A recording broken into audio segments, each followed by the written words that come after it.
Hello guys.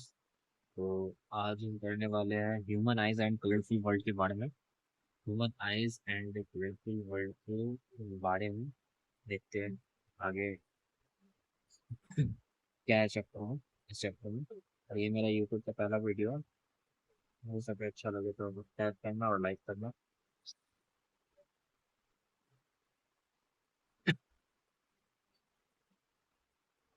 Human I and colourful world, पहले तो हम ये समझे कि ह्यूमन आई होता क्या है, ठीक है। ह्यूमन आई होता क्या है? ह्यूमन आई जो होता है ना, ह्यूमन आई होता है हमारा क्या, ह्यूमन आई क्या होता है, कैमरे के जैसा होता है। ह्यूमन आई कैसा होता है, कैमरे के जैसा, ठीक है। ह्यूमन आई कैसा है, लाइक अ कैमरा। क्यों है कैमरा के जैसा ह्यूमन आई? क्योंकि इसका जो लेंस होता है, जैसे it's lens form an image on screen for retina. इसका जो लेंस होता है क्या करता है, इमेज बनाता है स्क्रीन पर, जिसको बोलते हैं रेटिना। रेटिना पर क्या करता है, इमेज बनाता है, ठीक है। इसका लेंस क्या करता है, इमेज बनाता है स्क्रीन पर, ठीक है। कहाँ बनाता है, रेटिना पे, ठीक है। ह्यूमन आई जो होता है ना, मेनली कैसा होता है, कैमरा के जैसा। ह्यूमन आई कैसा होता है, कैमरा के जैसा। जिस तरह कैमरा के पास क्या होता है, लेंस होता है, उसी तरह ह्यूमन आई में क्या होता है, लेंस होता है, ठीक है। उसमें क्या बनता है, इमेज बनता है। कैमरा में भी इमेज बनता है, ह्यूमन आई में भी क्या होता है, इमेज बनता है, ठीक है। कहाँ इमेज बनता है, तो रेटिना में इमेज बनता है। समझ में आ गया? देखो यहाँ पे क्या है, यहाँ पे जो हम लोग क्या पढ़ने वाले हैं, human I and colourful world के बारे में तो पढ़ रहे हैं, लेकिन इसमें यहाँ मिलने भी ह्यूमन डायग्राम के बारे में, ह्यूमन आई के डायग्राम के बारे में, ठीक है। यहाँ पे मिलने में वो क्या समझेंगे, ह्यूमन आई के डायग्राम के बारे में। पहले ये क्या है, तो देखो, पहले हम यहाँ से समझते हैं एक्वस फिगर। ये पार्ट दिख रहा है, एक्वस फिगर, ये पार्ट, इसको हम क्या बोलते हैं, यहाँ पे जो है इसको हम क्या बोलेंगे, एक्वस फिगर। क्या लिखा हुआ है यहाँ पे, एक्वस, क्या बोलेंगे हम लोग, क्या बोलेंगे हम लोग, एक्वस, क्या बोलेंगे हम लोग, एक्वस स्विमर। एक्वस स्विमर होता है क्या है, ये देखो। एक्वस स्विमर होता है, एक्वस स्विमर जो होता है लिक्विड लाइक सब्सटेंस है that provide nutrition to cornea. Aqueous humour क्या होता है, ये एक्वस स्विमर, ये क्या होता है, लिक्विड लाइक सब्सटेंस है। ये एक्वस स्विमर क्या है, लिक्विड लाइक सब्सटेंस है जो कि प्रोवाइड करता है क्या, न्यूट्रिशन टू कॉर्निया। कॉर्निया ये है, ये वाला कॉर्निया, इस साइड इसको क्या बोलेंगे, कॉर्निया, ये वाला, ठीक है। इसको क्या करता है, न्यूट्रिशन प्रोवाइड कौन करता है, तो aqueous swimmer. Liquid like substance होता है एक्वस स्विमर, और प्रोवाइड क्या करता है, न्यूट्रिशन टू कॉर्निया। समझ में आ गया, ठीक है। इसके आगे हम जाएंगे, क्या लेंगे, इसके बाद हम लोग बढ़ेंगे कॉर्निया के। तो कॉर्निया ये आउटर लेयर, आउटर लेयर दिख रहा है, आइस का आउटर लेयर। ये क्या होता है, ट्रांसपेरेंट मीडियम होता है। Light enter the I through the thin membrane. Light क्या करता है, इंटर करता है इस आई में थ्रू द थिन मेम्ब्रेन। ये जो बाहर का जो लेयर होता है ना, ये थिन होता है, ठीक है। ये बाहर का जो लेयर होता है वो थिन होता है, ठीक है। और ट्रांसपेरेंट होता है, मतलब लाइट आएगी तो आर पार हो जाएगी, उसको बोलते हैं ट्रांसपेरेंट मीडियम, ठीक है। जब लाइट आएगी यहाँ पे तो क्या होगी, आर पार हो जाएगी, तो उसको बोलते हैं transparent medium. Light enter through the I, light enter the I through the thin membrane. ये जो मेम्ब्रेन होती है यहाँ की, ये थिन मेम्ब्रेन, ठीक है। Most of the refraction happen at the outer surface of, ज्यादा से ज्यादा रिफ्रैक्शन इस कॉर्निया के आउटर सरफेस में है, ठीक है। कॉर्निया के आउटर सरफेस में ज्यादा से ज्यादा रिफ्रैक्शन इसलिए होता है क्योंकि ये बाहर का जो मीडियम होता है वो रेयर होता है, नहीं, अंदर का मीडियम क्या होता है, डेंसर, तो इसके बाद लाइट आएगी तो बेंड करेगी, जिसको बोलते हैं रिफ्रैक्शन। इसको क्या बोलते हैं, रिफ्रैक्शन। तो मैं, अब देखो ये पुप्पिल क्या होता है, पुप्पिल, पुप्पिल किसको बोलते हैं, ये वाला पार्ट को दिख रहा है पुप्पिल, ये पार्ट, इस पार्ट को हम क्या बोलेंगे, पुप्पिल, ठीक है। पुप्पिल का काम क्या है, पुप्पिल का काम क्या है मेरा, पुप्पिल का काम क्या है मेरा, पुप्पिल का काम क्या है मेरा, इस पिक्सल का काम है control the amount of light entering light. ये जो पिक्सल है इसका काम क्या है, जितना भी लाइट, कितना अमाउंट ऑफ लाइट एंटर करना चाहिए इस आई में, ये पिक्सल डिसाइड करेगा। ज्यादा से ज्यादा वो लाइट आए या कम से कम लाइट, कौन डिसाइड करेगा, पिक्सल डिसाइड करेगा। Control the amount of light entering light, कितना लाइट आए इसके अंदर वो कौन डिसाइड करेगा, पिक्सल डिसाइड करेगा। समझ में आया? इसके आगे जाते हैं, सिलियरी मसल्स, सिलियरी मसल्स, ये क्या है मेरा, ये क्या है, देखो ये जो क्रिस्टलाइन लेंस को दोनों तरफ से जो पकड़ कर रखा है उसको बोलते हैं सिलियरी मसल्स, ठीक है। ये क्रिस्टलाइन लेंस को क्या करता है, thick and thin to the lens, ये क्रिस्टलाइन को पतला करेगा या मोटा करेगा, क्रिस्टलाइन लेंस को क्या करेगा, पतला करेगा या मोटा करेगा। ये किसका काम है, तो सिलियरी मसल्स। सिलियरी मसल्स किसको ज्वाइन करके रखा हुआ है, ये ये क्या है मेरा, क्रिस्टलाइन लेंस के दोनों तरफ से कनेक्ट करता है कौन? तो सिलेडी मसल्स, यहाँ है सिलेडी मसल्स, यहाँ है सिलेडी मसल्स, समझ में आया? उसके बाद रेटिना, रेटिना क्या है? ये वाला, ये इनर लेयर दिख रहा है, ये इनर लेयर, ये रेटिना है, ठीक है, क्या है? रेटिना। ये क्या करता है हमेशा, जितना भी लाइट आ रही है, जितना भी लाइट आ रही है, लाइट आ तो रही है लेकिन इमेज बन कहाँ रही है? तो इस रेटिना में बन रही है। कैसी बन रही है? इन्वर्टेड और रियल। हमेशा कैसा बनेगा इमेज रेटिना पे? इन्वर्टेड और रियल इमेज बनेगा। कैसा बनेगा हमेशा? इन्वर्टेड बनेगा। और कैसा बनेगा? रियल बनेगा, ठीक है। इन्वर्टेड बनेगा और कैसा बनेगा? रियल बनेगा। ये याद रखना हमेशा, इन्वर्टेड बनेगा और रियल बनेगा, ठीक है। ये देखो क्या था, it receives light from an image and then translate this light into signal. ये क्या करता है? लाइट को रिसीव करता है और इसको क्या करता है? इमेज की तरह फॉर्म कर देता है, और ये लाइट को सिग्नल्स के, and translate this light into signal, ये लाइट को ट्रांसलेट कर देता है सिग्नल्स, ठीक है। क्या करता है रेटिना? तो इट रिसीव्स लाइट, ठीक है।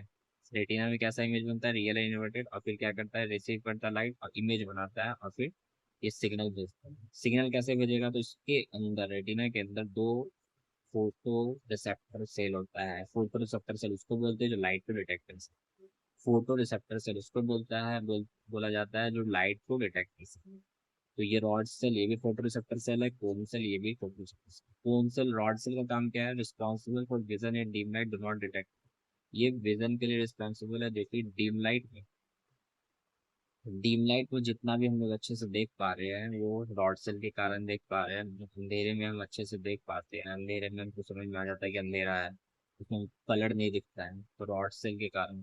कोन सेल के कारण जितना भी ब्राइट लाइट में हम लोग देख पा रहे हैं कलर, ठीक है, ब्राइट लाइट देख पा रहे हैं, ठीक है। रिस्पॉन्सिबल फॉर कलर, जितना भी कलर, कलर पार्ट जितना भी हम लोग देखते हैं, ड्यू टू कौन सा? फोटो रिसेप्टर के कारण, कोन सेल के कारण। और जितना भी डीम लाइट में अच्छी तरह से देख रहे हैं, कलर विजन के लिए जो देख रहे हैं, वो अलग अलग फोटो रिसेप्टर सेल के कारण होता है, ठीक है। डीम लाइट के लिए रॉड सेल, और ब्राइट लाइट के लिए कोन सेल, समझ में आया? फिर ये दोनों क्या किया, light detecting cell, they generate electrical signal. ये क्या किया? इलेक्ट्रिकल सिग्नल भेजा, that travel through optic nerve, जो कि ट्रेवल कहाँ से करता है? Optic nerve to the brain where this are this signals are interpreted as wave, ठीक है। ये इलेक्ट्रिकल सिग्नल क्या करता है? ट्रेवल होता है ऑप्टिक नर्व से। ऑप्टिक नर्व क्या करता है? ब्रेन को भेजता है सिग्नल। फिर ब्रेन क्या करता है? इस सिग्नल को इमेज की तरह इंटरप्रेट कर देता है। अब ऑप्टिक नर्व क्या होता है? तो ऑप्टिक नर्व समझते हैं, ऑप्टिक नर्व क्या होता है? ऑप्टिक नर्व हम ऊपर से बोल रहे हैं। ऑप्टिक नर्व क्या है? ऊपर से बोल रहे हैं। ऑप्टिक नर्व ये रहा, ऑप्टिक नर्व ये रहा, ये वाला, इसको क्या बोलेंगे? ऑप्टिक। अब ऑप्टिक नर्व का काम क्या है मेरा? ठीक है, ऑप्टिक नर्व क्या काम क्या है? तो ये क्या करता है? विजुअल इंफॉर्मेशन देता है फ्रॉम रेटिना टू ब्रेन, ठीक है। क्या देता है ये क्या देता है मेरा? विजुअल इंफॉर्मेशन देता है फ्रॉम रेटिना टू, मैं क्या बोले, क्या देता है ये? Visual information from retina to, जाओ।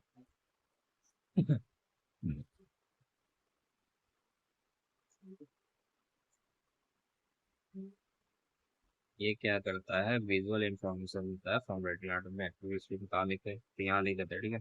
ये ऑप्टिक नर्व के बारे में यहाँ लिखे, ये ऑप्टिक है, ये वाला स्पार्ट को लिखे। ये क्या करता है ऑप्टिक नर्व? क्या देता है? विजुअल, विजुअल इंफॉर्मेशन देता है, ठीक है। विजुअल इंफॉर्मेशन देता है from, from retina to brain, समझ में आया? क्या देता है? विजुअल इंफॉर्मेशन देता है from retina to brain, retina से ब्रेन तक विजुअल इंफॉर्मेशन देता है कौन? ऑप्टिक नर्व, समझ में आया? तो हम नीचे आते हैं। अब आते हैं power of accommodation. Power of accommodation क्या होता है? What is power of accommodation? What is power of accommodation?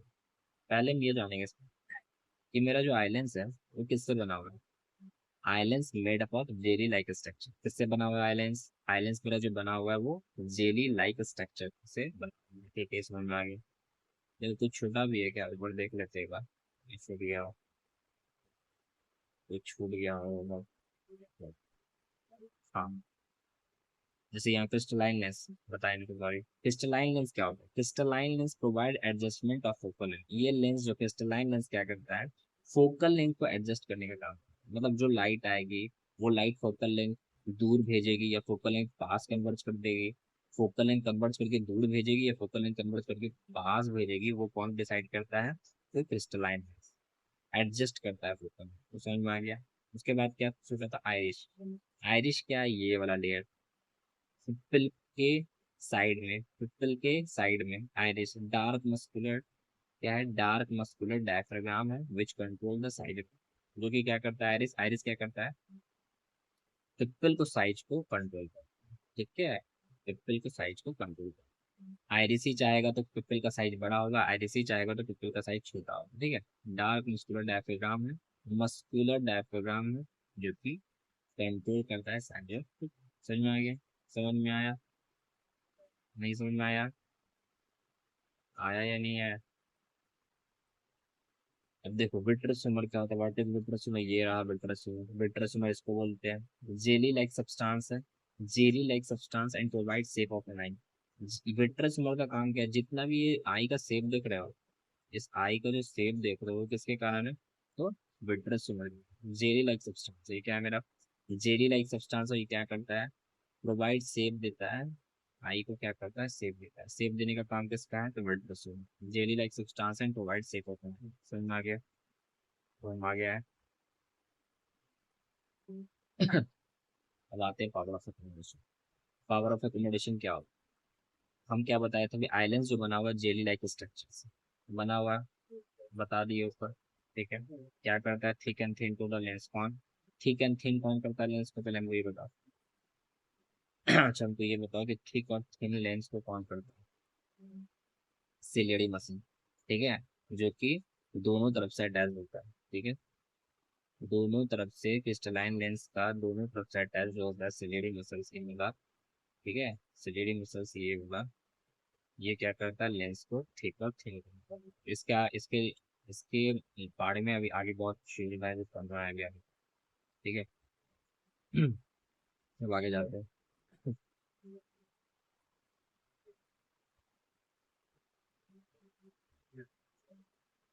It's curvature can be modified by ciliary muscles.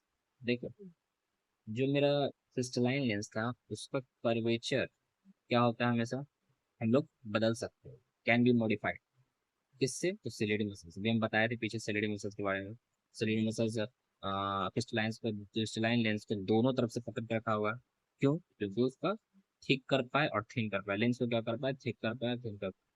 It's curvature can be modified by ciliary muscles. का curvature को change किया जा सकता है किसके द्वारा? तो सिलेडी मसल्स के द्वारा। Curvature of eye lens change its focal length. Eye lens का जो कर्वेचर होता है वो क्या करता है? फोकल लेंथ को चेंज, क्या करता है? फोकल लेंथ को चेंज करता है। ये हमको पता है क्योंकि जितना ज्यादा पतला लेंस होगा फोकल लेंथ दूर जाएगी, मोटा लेंस होगा फोकल लेंथ पहले कन्वर्ट हो जाएगी। हम लोग प्रॉपर्टी में पढ़ चुके हैं लाइट में, लेकिन अभी हमको ये पढ़ना है। चलो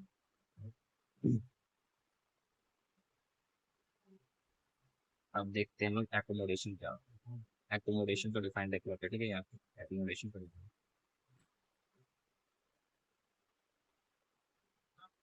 एकोमोडेशन क्या है? एकोमोडेशन क्या होता है? Ability of eye lens, ability of island,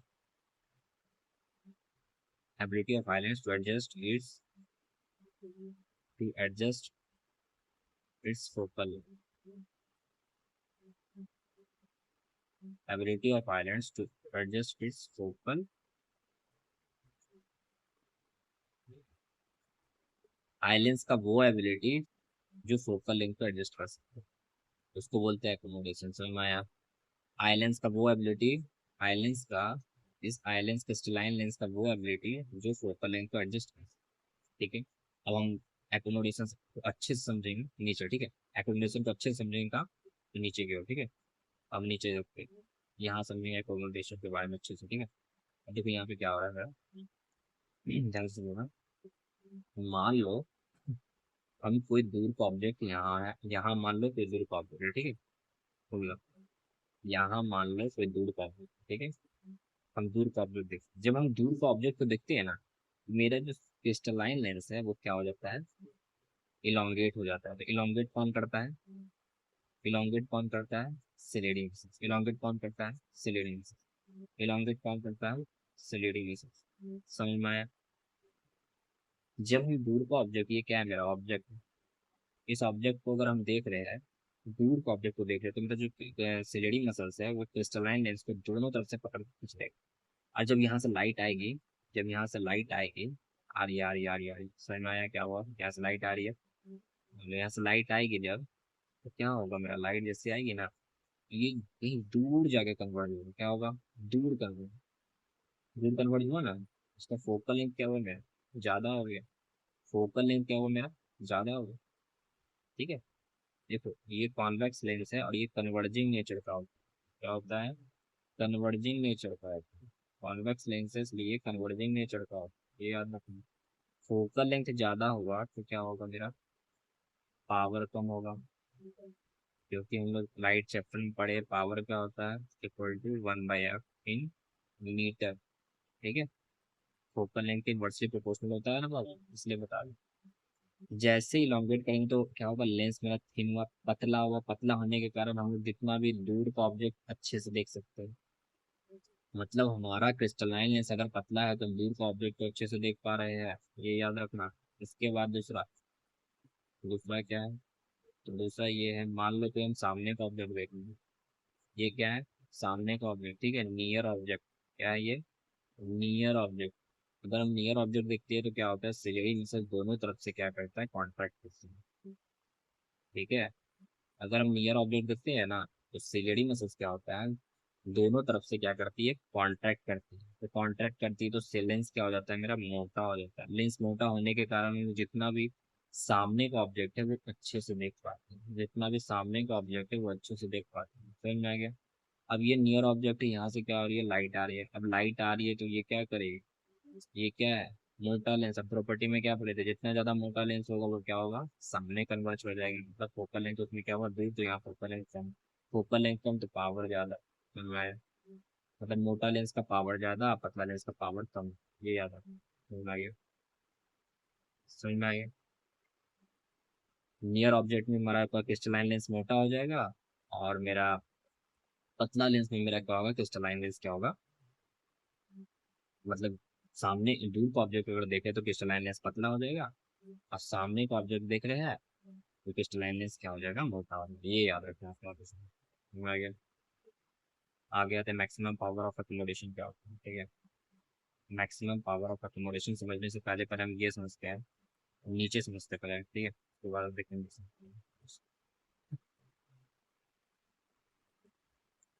maximum power of accommodation पहले ये समझो।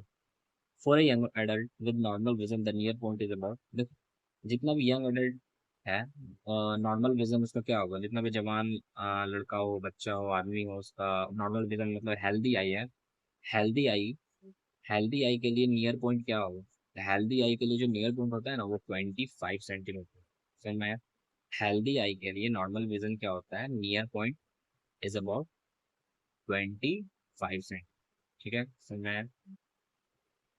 हेल्दी आई के लिए नियर पॉइंट जो होता है वो 25 सेंटीमीटर होता है। यहाँ लिख लेना। तो मैं अबाउट 25 सेंटीमीटर, 25 सेंटीमीटर होता है। अगर हम किसी ऑब्जेक्ट को, तो see an object comfortably and distinctly, अगर किसी ऑब्जेक्ट को कंफर्टेबली और डिस्टिंक्टली अच्छे से देखना चाहते हैं तो तुमको 25 सेंटीमीटर दूर थोड़ा अपने, मतलब उस ऑब्जेक्ट को 25 सेंटीमीटर दूर रखना पड़ेगा अपने आइस से। समझ में आ गया? अपने आइस से 25 सेंटीमीटर दूर रखना पड़ेगा उस ऑब्जेक्ट को। ठीक है, ये याद रखो। उसके बाद है least distant of distinct view, क्या होता है? तो देखो, minimum distance eight which object can be seen most distinctly without distance. Minimum distance eight which object can be seen most distinctly without distance, मतलब वो मिनिमम डिस्टेंस, ठीक है, जिसमें ऑब्जेक्ट को हम देख देख पाए, बिना आंख में दबाव पाए। अगर ऑब्जेक्ट को हम देख पा रहे हैं बिना आंख में दबाव पाए, हम किसी ऑब्जेक्ट को देख पा रहे हैं, तो उसको हम क्या बोलेंगे? Lease distance of distinct. समय, समय, मिनिमम डिस्टेंस। अगर सामने डिस्टेंस, मिनिमम डिस्टेंस क्या होगा? सामने का डिस्टेंस। ठीक है, जिसमें ऑब्जेक्ट को हम देख पा रहे हैं। दूर का डिस्टेंस, ठीक है, लीस्ट डिस्टेंस ऑफ डिस्टिंक्शन किसको बोलते हैं? सामने का ऑब्जेक्ट को अगर हम अच्छे से देख पा रहे हैं, आंख में दबाव भी नहीं पड़ रहा, तो हम बोल देंगे लीस्ट डिस्टेंस ऑफ डिस्टिंक्शन। और लीस्ट डिस्टेंस ऑफ डिस्टिंक्शन को एक और चीज बोलते हैं, जिसको क्या बोलते हैं? Near point of line. क्या बोलेंगे? क्या बोलेंगे? Near point, near point of an eye, ठीक है, near point of an eye बोलते हैं, ठीक है, समझ में आइए, near point of an eye बोलते हैं। अब हम ऊपर देखते हैं कि मैक्सिमम पावर ऑफ अकोमोडेशन क्या है। मैक्सिमम पावर ऑफ अकोमोडेशन क्या होता है? हम लोग पावर का फॉर्मूला क्या जानते हैं? पावर क्या होता है? पावर क्या होता है? पावर होता है 1/f इन मीटर। इसमें हम क्या करेंगे, जो लीस्ट डिस्टेंट ये नियर पॉइंट ऑफ एन आई है, फोकल लेंथ की जगह ले लेंगे, क्या करेंगे, नियर पॉइंट ऑफ एन आई क्या करेंगे, फोकल लेंथ की जगह ले लेंगे, ठीक है। ये फोकल लेंथ की जगह हम क्या लेंगे, 25 सेंटीमीटर, मतलब 1/25 सेंटीमीटर। क्या हो जाएगा, 25 सेंटीमीटर को अगर हम मीटर में चेंज करेंगे तो 25/100, ऊपर चल जाएगा 100/25। तो 25 को 100 से काटेंगे तो कितना आ जाएगा? पावर का क्या होता है यूनिट, तो 4 डैप, ठीक है, 4 मैक्सिमम पावर ऑफ अकोमोडेशन क्या निकलेगा, तो 4 डैप कर निकलेगा। समझ में आ गया? 25 सेंटीमीटर कहाँ से लिए, कहाँ से लिए, तो नियर पॉइंट ऑफ एन आई लिए, क्या लिए, नियर पॉइंट ऑफ, समझ में आ गया? आगे जाए, defects of vision and there effects, defects of vision and there effects, इसको कैसे समझेंगे? थ्री कॉमन रिफ्रैक्टिव डिफेक्ट्स होता है विजन, क्या होता है, 3 कॉमन रिफ्रैक्टिव डिफेक्ट्स होता है विजन का। पहला क्या होता है, मायोपिया, दूसरा क्या है, हाइपर मायोपिया। देखो पहला, पहले पहले हम पहले समझेंगे, ठीक है, पहला वाला पहले अच्छे से समझेंगे, वैसे ये हो जाएगा। मायोपिया पहले देखते हैं, ठीक है, माय है तो मायोपिया भी, हाइपरमेट्रोपिया है, फिर है प्रेसबायोपिया। पहला हम क्या देखेंगे, मायोपिया, ठीक है। पहला रिफ्रैक्टिव डिफेक्ट्स, विजन का रिफ्रैक्टिव डिफेक्ट्स पहला जो है वो है, क्या है मेरा, मायोपिया, ठीक है। क्या है मेरा, मायोपिया, जिसको बोलते हैं नियर साइटेडनेस। अगर हम दूर का ऑब्जेक्ट अच्छे से नहीं देख पा रहे हैं लेकिन सामने का ऑब्जेक्ट को अच्छे से देख रहे हैं, उसको क्या बोलेंगे, मायोप, मायोपिया मतलब नियर साइटेडनेस, मतलब सामने का ऑब्जेक्ट हम देख पा रहे हैं। Person can C near object but can not C distant object, सामने का ऑब्जेक्ट देख पा रहा है लेकिन दूर का ऑब्जेक्ट नहीं देख पा रहा है। समझ में आया? अब इनको यहाँ पे अच्छे से देखते हैं, ठीक है, ध्यान से। Far point nearer then infinity, far point nearer then infinity, मान लो यहाँ इन्फिनिटी है, ठीक है, मायोपिया इन्फिनिटी में तो देख नहीं पाएगा ना, यहाँ इन्फिनिटी है, इस ऑब्जेक्ट को अगर हम देख रहे हैं, मायोपिया वाला लोग अगर देख रहा है इस ऑब्जेक्ट को, तो क्या इसको देखेंगे तो क्या इस ऑब्जेक्ट से इमेज, लाइट निकल कर यहाँ इमेज बना देगा, नहीं। Far point nearer then infinity, far point nearer then infinity मतलब यहाँ ऑब्जेक्ट अगर इन्फिनिटी के नियरर है, अगर ऑब्जेक्ट इन्फिनिटी के नियरर है तो इस ऑब्जेक्ट से लाइट निकलेगी तो यहाँ इमेज बनेगी और ठीक रेटिना पे बनेगी, ठीक है। Far point nearer then infinity है, यहाँ पे लिखा हुआ है, अगर इन्फिनिटी के पास ऑब्जेक्ट है, ठीक है, नियरर देन इन्फिनिटी, इन्फिनिटी के पास नियरर है, तो यहाँ पे ऑब्जेक्ट क्या होगी, ऑब्जेक्ट से लाइट निकलेगी और यहाँ पे ठीक रेटिना पे इमेज बनेगी। लेकिन क्या होगा, अगर इन्फिनिटी से लाइट आएगी, इन्फिनिटी से लाइट आएगी तो क्या होगी, ये पहले कन्वर्ट कर जाएगी और कहाँ बनेगी, कहाँ बनेगी, बिफोर रेटिना, इमेज कहाँ बनेगी, before retina, before retina, retina के पहले कन्वर्ट कर जाएगी ये लाइट से, सारी की सारी लाइट क्या करेगी, पहले कन्वर्ट कर जाएगी और यहाँ इमेज। अब इसी को हम क्या बोलते हैं, मायोपिक, क्या बोलते हैं इसको, मायोपिक है, समझ में आ गया, इसी को क्या बोलते हैं, मायोपिक, ठीक है। अब हम आगे जाते हैं, क्या इसको हम ठीक करने के लिए क्या करेंगे, देखो इसको ठीक करने के लिए हम लोग क्या करते हैं, कॉन्केव लेंस, कॉन्केव लेंस का यूज करते हैं, ठीक है। करेक्शन के लिए हम लोग क्या करते हैं, use concave of suitable power का कॉन्केव लेंस यूज करते हैं, ठीक है। तो मैं इस ये कॉन्केव लेंस क्या करता है मेरा, ये कॉन्केव लेंस क्या करता है मेरा, लाइट आई यहाँ से, लाइट आई, लाइट जैसे आएगी, ये कॉन्केव लेंस का नेचर क्या है, लाइट को डाइवर्ज कर, क्या काम है, लाइट को क्या करेगा, डाइवर्ज करेगा। जैसे लाइट आएगी ना यहाँ से तो ये लाइट को डाइवर्ज करेगा, डाइवर्ज करने के बाद ये कॉन्वेक्स लेंस से पास करेगा, कॉन्वेक्स लेंस क्या करेगा, ये सारा का सारा लाइट ठीक रेटिना पे जाकर कन्वर्ज करेगा, ठीक रेटिना पे जाकर कन्वर्ज करेगा तो यहाँ पे डायरेक्ट इमेज बन जाएगी, जिसके कारण ये करेक्शन हो जाएगा माइफिकाई का। ये कॉजेज ऑफ डिफेक्ट से ये बता चुके हैं, बताएंगे मतलब आगे कॉजेज ऑफ डिफेक्ट है। ये क्या कैसे, मतलब डिफेक्ट्स के कारण, मतलब ये जो मायोपिया है वो किस कारण से हो, ठीक है। Image of distance object is formed in front of retina, ये तो पता चल गया कि रेटिना के डिफेक्ट्स जो हुआ है वो इसलिए हुआ है कि रेटिना के पहले इमेज बन जा रहा है, ठीक है। इमेज जो रेटिना के पहले बन जा रही है तो पता है डिफेक्ट्स हो जाएगा। दूसरा डिफेक्ट ये है कि excessive curvature of eye lens, eye lens का जो है, आईलेंस जो है वो ज्यादा से ज्यादा कर्वेचर क्या हो जा रहा है मेरा, बढ़ जा रहा है। एक्सेसिव कर्वेचर ऑफ आईलेंस मतलब क्या हो रहा है, लेंस मोटा हो जा रहा है ज्यादा। अगर लेंस मोटा होगा तो हम पहले क्या बताए थे नेचर, मोटा लेंस के लिए क्या होता है, फोकल लेंथ पहले कन्वर्ट हो जाती है, इसलिए यहाँ पे ये बता रहा है कि excessive curvature of eye lens है, मोटा लेंस है तो फोकल लेंथ पहले कन्वर्ट हो जाएगी। अगर फोकल लेंथ पहले कन्वर्ट हो जाएगी तो रेटिना से पहले ही इमेज बनेगी।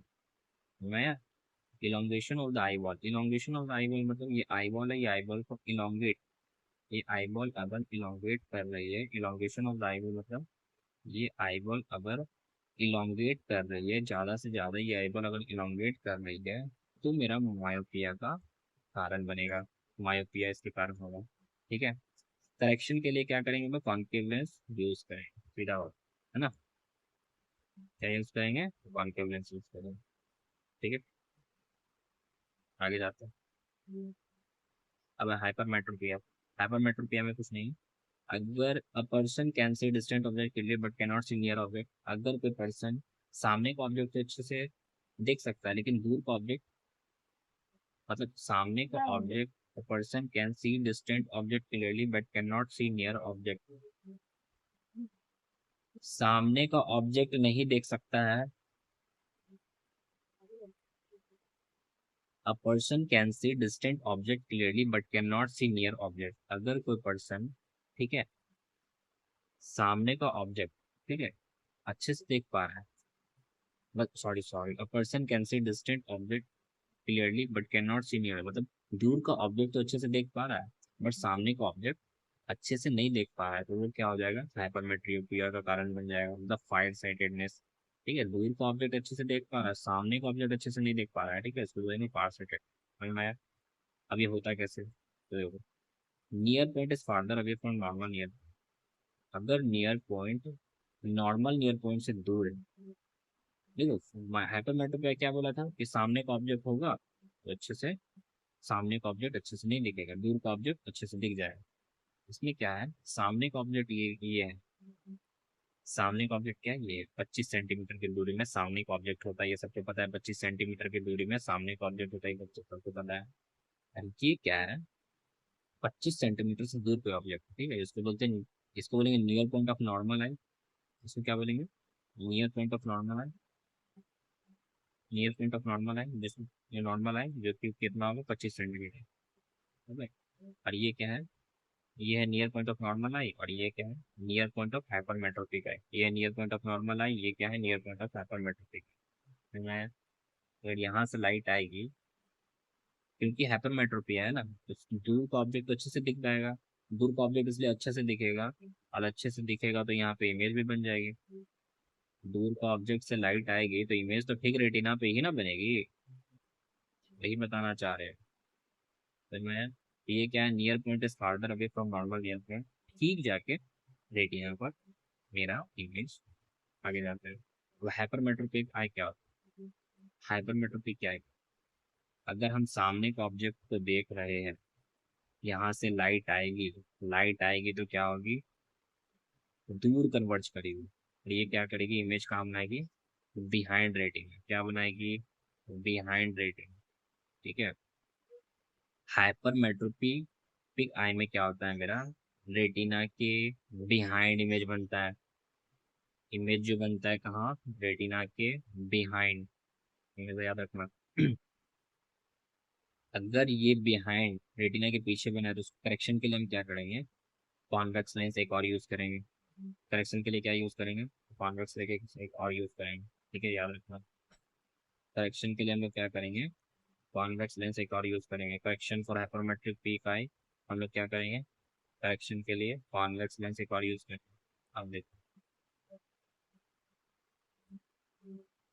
हेलो, अब देखो, जैसे करेक्शन हुआ, यहाँ से लाइट आई, ठीक है, सामने ऑब्जेक्ट है ना।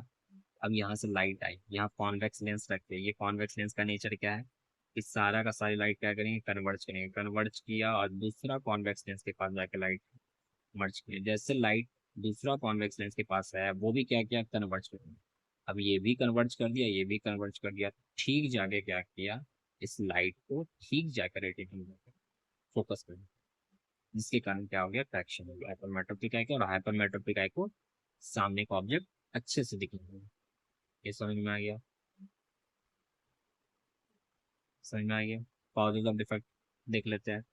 Image formed in behind retina, image हमेशा क्या होगा, रेटिना के बाहर बन रहा है, तो वो डिफेक्ट का कारण है। लेंस, पतला लेंस है। Focal length of eye lens is too long, मतलब अगर आई लेंस का जो फोकल लेंथ होता है वो बहुत ही ज्यादा दूर अगर कन्वर्ज कर रहा है, उसका कारण है क्या, हाइपरमेट्रोपिया। ठीक है, अगर फोकल लेंथ आई लेंस का जो है बहुत ही ज्यादा दूर कन्वर्ज कर रहा है, तो वो डिफेक्ट का कारण बनता है। Eye ball has become too small, अगर आई बॉल बहुत ही ज्यादा छोटा हो जाएगा ना, तो वो भी क्या होगा, मेरा डिफेक्ट है। समझ में आ गया ना? आगे जाते हैं, आगे जाते हैं।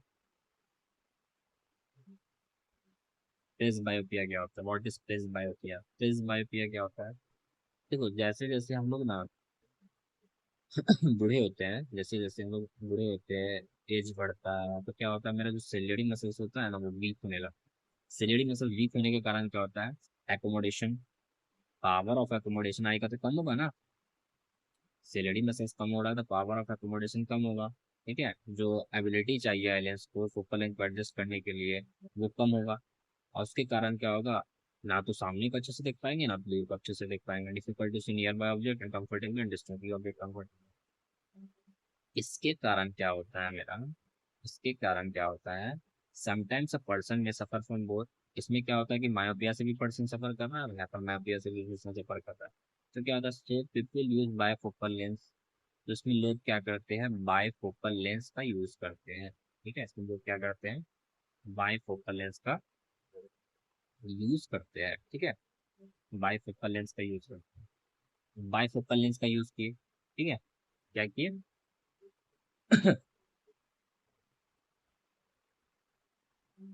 इसमें क्या किए, people use bifocal lens. Bifocal lens किसे कहते हैं, जिसमें कॉनकेव भी हो और कॉन्वेक्स भी हो, जिसमें कॉनकेव लेंस भी हो, कॉन्वेक्स लेंस भी, इसको बायफोकल लेंस कहते हैं। समझ में आ गया। तो कॉनकेव लेंस हमेशा ऊपर रहेगा और कॉन्वेक्स लेंस हमेशा क्या होगा, नीचे रहेगा। कॉनकेव लेंस का काम क्या है, दूर का ऑब्जेक्ट को अच्छे से देख पाना। ठीक है, और कॉन्वेक्स लेंस का काम क्या है, नियर विजन को अच्छे से देखना है। नियर विजन को, सामने के ऑब्जेक्ट को अच्छे से देखना है तो कॉन्वेक्स लेंस काम करेगा, और दूर के ऑब्जेक्ट को अच्छे से देखना है तो कॉन्केव लेंस काम करेगा। समझ में आया? जिसके कारण दोनों के लिए हम लोग यूज करते हैं, प्रेस बायोपिया में। ठीक है, समझ में आ गया, समझ में आया। आगे जाते हैं, refraction of light through prism. Light का रिफ्रैक्शन प्रिज्म से, refraction of light through prism, उसमें देखेंगे how light get refracted through transparent medium. कैसे ट्रांसपेरेंट मीडियम से लाइट रिफ्रैक्ट करता है वो देखेंगे पहले। ठीक है, कैसे ट्रांसपेरेंट मीडियम से लाइट रिफ्रैक्ट करता है ये पहले हम ये पढ़ेंगे कि लाइट में हम लोग क्या पढ़े थे। पहले ये देखो कि लाइट में हम लोग क्या पढ़े थे, याद है? लाइट में क्या पढ़े थे, लाइट में पढ़े थे ग्लास स्लैब के बारे में कुछ। ये क्या है मेरा, ये क्या है मेरा, ग्लास स्लैब के बारे में। ये क्या है मेरा, ये मेरा ग्लास स्लैब है। क्या है ग्लास स्लैब, ये क्या है मेरा ग्लास स्लैब। तो ये क्या होता है, ग्लास स्लैब में होता क्या है था कि ये कैसा मीडियम था, रेयर, पता है तुम लोग को, ये कैसा मीडियम था, डेंसर। और ये कैसा मीडियम था, रेयर। तो क्या होता था हमेशा, ये लाइट आई, जिसको हम लोग क्या नाम दिए, इंसिडेंट रे। इसको क्या नाम दिए, इंसिडेंट रे। आई ना, रोटेयर लाइन हो गया इसमें। ये लाइट आई, जैसे लाइट आई, ये आया, सॉरी अच्छे से ला दिया।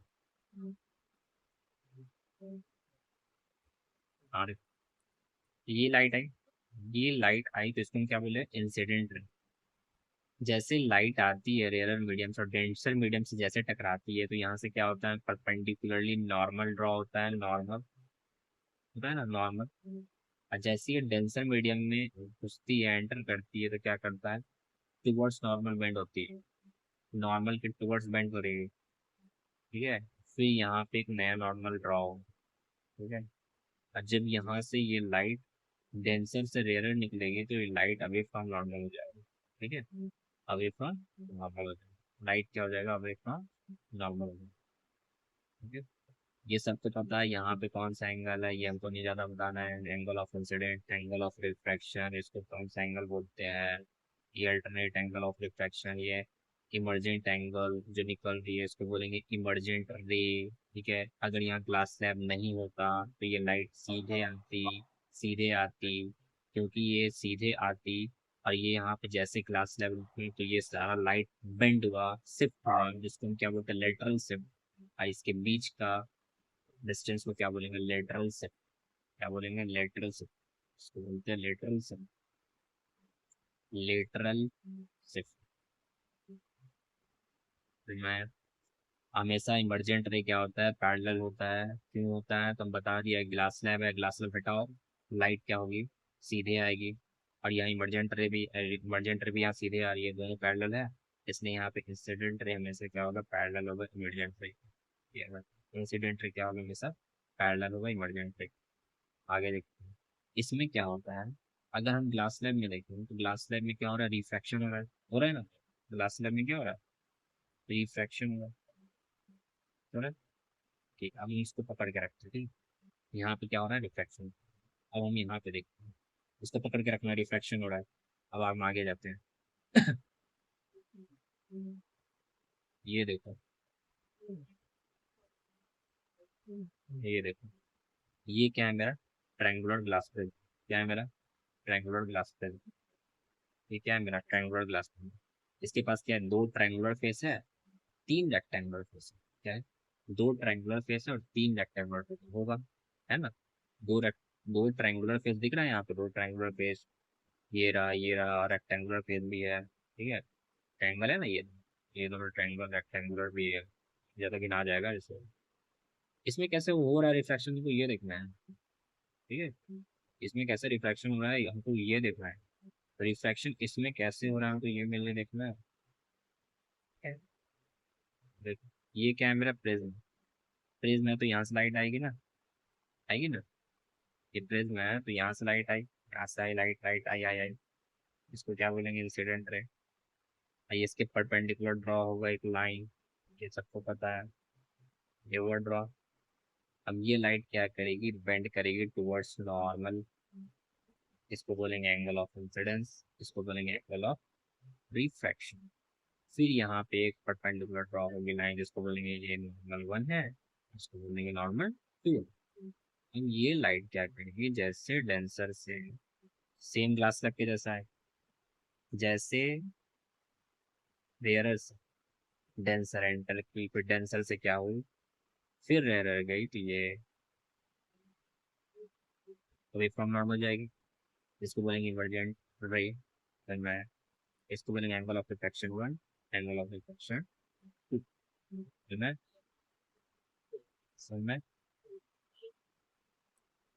देखो ये जो एंगल होता है इसको बोलते हैं एंगल ऑफ, इसको क्या बोलते हैं लोग, एंगल ऑफ प्रिज्म। क्या बोलते हैं हम लोग, एंगल ऑफ प्रिज्म का एंगल इसको बोलते हैं एंगल ऑफ प्रिज्म। इसमें कुछ नहीं है, रिफ्रैक्शन कैसे होता है ये बताना, और सबको नोट करने का है। यहाँ पे तुम नोट कर लेना अपना, एंगल ऑफ ये क्या है, angle of incidence, angle of refraction one है, ये एंगल ऑफ रिफ्रैक्शन टू है, ये लिख लेना, फिर इमरजेंट रे है ये लिख लेना।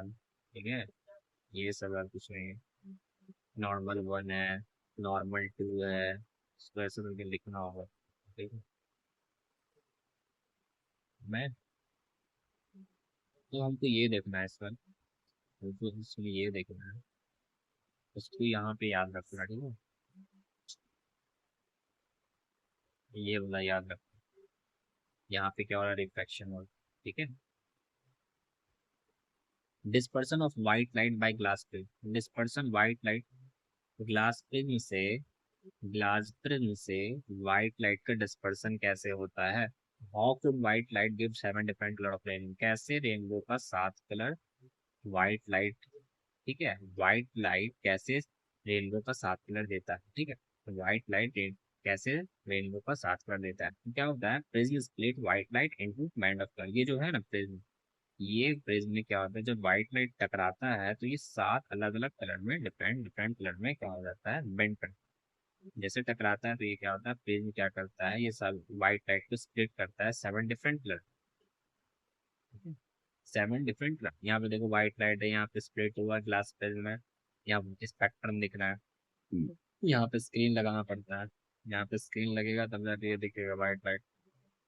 इसको बोलते हैं dispersion of white light by glass prism. हम थोड़ा पढ़ लेते हैं यहाँ स्पेक्ट्रम क्या था, what is spectrum? Band of 7 coloured components of light beam. जितना भी 7 अलग अलग कलर का कंपोनेंट यहाँ पे लाइट बीम का बेंड हो रहा है, यहाँ पे देखो band of 7 colour, 7 colour bend हो रहा है यहाँ पे, यहाँ देखो 7 कलर बेंड हो रहा है, ठीक है, 7 कलर्ड कंपोनेंट्स लाइट बीम का यहाँ बेंड हो रहा है, इसी को क्या बोलते हैं हम लोग, स्पेक्ट्रम बोलते हैं। समझ में आ गया? डिस्पर्सन किसे कहते हैं? Splitting of light into components. यहाँ पे जैसे लाइट आई स्प्लिट हुई ना, यहाँ पे स्प्लिट हुई ना, टूटी ना लाइट, तो जैसे स्प्लिट हुई उसको हम क्या बोलेंगे, dispersion of light. Light white light क्या हुआ, डिस्पर्स हुआ है, स्प्लिट हुआ है 7 डिफरेंट, उसको हम क्या बोलेंगे, डिस्पर्सन। आगे जाते हैं हम लोग, different colour of light bend through different angle. ये याद रखना, अलग अलग लाइट बेंड करता है अलग अलग एंगल में।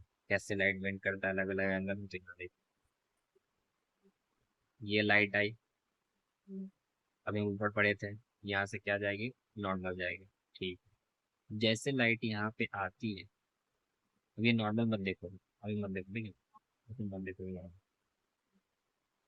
ये जो डायग्राम देखे थे ना ऊपर, ये वाला डायग्राम, ये ही डायग्राम समझ रहे थे नीचे में, ये भी डायग्राम समझ रहे,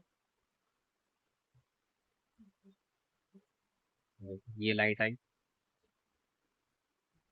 ये लाइट आई, अब लाइट आई तो क्या होगी, क्या होगी, तो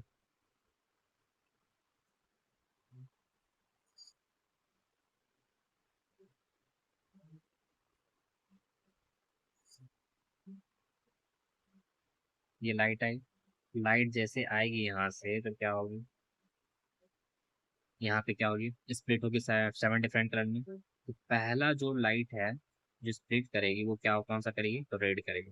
कौन सा करेगी, रेड। ये हुआ रेड।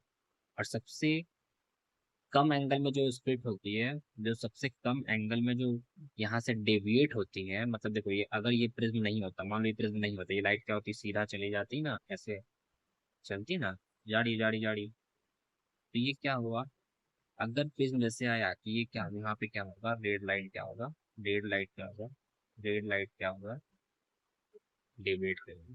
और सबसे ज्यादा एंगल में जो यहाँ से डेविएट करती है लाइट, वो होता है कौन सा, वो कौन सा लाइट होता है, वो होता है वॉयलेट। कौन सा लाइट होता है भाई, वो होता है वॉयलेट, ठीक है, वो होता है वॉयलेट। ये आई लाइट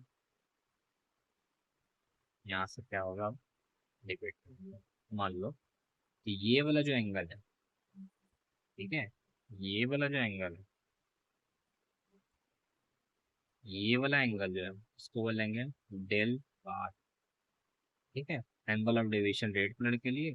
और ये पूरा एंगल जो है ये डेल violet, angle of deviation violet colour के लिए। तो मैं यहाँ पे लाइट आई, क्या की, स्प्लिट की, स्प्लिट की ना, स्प्लिट की 7 डिफरेंट कलर में। अगर ये प्रिज्म नहीं होता लाइट सीधा जाती, क्योंकि प्रिज्म है इसके कारण यहाँ पे लाइट क्या हुई, स्प्लिट हुई। स्प्लिट हुई तो पहले सबसे रेड में होगी पहले, ठीक है, स्प्लिट, और सबसे ज्यादा सबसे ज्यादा डेविएट कौन होगी, सबसे कम डेविएट रेड होगी, और सबसे ज्यादा डेविएट कौन होगी, सबसे ज्यादा डेविएट कौन होगी, तो ये वॉयलेट, ठीक है, सबसे ज्यादा डेविएट वॉयलेट होगी, ये याद रखना।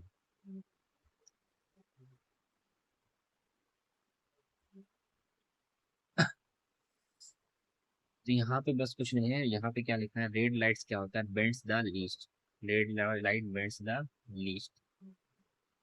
यहाँ पे रेड लाइट बहुत ही कम बेंड होता है, लेकिन वॉयलेट लाइट क्या होता है, बेंड्स द मोस्ट। सबसे ज्यादा बेंड कौन होता है, तो वॉयलेट लाइट। समझ में आ गया। डिफरेंट कलर लाइट का बेंड होता है डिफरेंट डिफरेंट एंगल। अब यहाँ पे ये देखो, हम लोग ये पढ़े थे, किसमें पढ़े थे, याद है, याद है। अब ये देखो यहाँ, हम लोग हम लोग ग्लास लैब में क्या पढ़े थे, इसमें क्या हुआ था, रिफ्रैक्शन लॉ था। रिफ्रैक्शन का सेकंड लॉ क्या बोलता था, ये देखो तो, sine i by sine r हमेशा कांस्टेंट तब होगा जब लेमडा और मीडियम सेम होगा। जब लेमडा और मीडियम सेम होगा तभी जाके sine i by sine r क्या होगा, sine i by sine r क्या होगा मेरा, sine i by sine r क्या होगा, के होगा। पढ़े थे ना, ये किसका रिफ्रैक्शन का है ना एग्जाम्पल। इसमें क्या बोले थे second law, sine i by sine r क्या होगा, कांस्टेंट तब होगा जब मेरा लेमडा और मीडियम सेम हो। लेमडा और मीडियम क्या होगा मेरा, सेम हो। वही पढ़ना है, ठीक है। अब देखो ये,